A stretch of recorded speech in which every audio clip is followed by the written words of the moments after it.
एक बार की बात है, एक पिता ने अपने बेटे को पढ़ाया लिखाया, बेटा बड़ा होकर आईएएस ऑफिसर बन गया।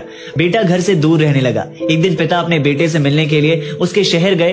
उसके ऑफिस जाकर उसके चैम्बर में गए और उसके कंधे पर हाथ रखकर खड़े हुए और अपने बेटे से एक सवाल पूछा। कहा कि बेटा बताओ, दुनिया में सबसे शक्तिशाली व्यक्ति कौन है? बेटे ने बड़ी शालीनता से जवाब दिया। उसने कहा कि पिताजी मैं ही होऊंगा, और कौन हो सकता है? पिता को इस जवाब की उम्मीद नहीं थी। वो वहां से जाने लगे।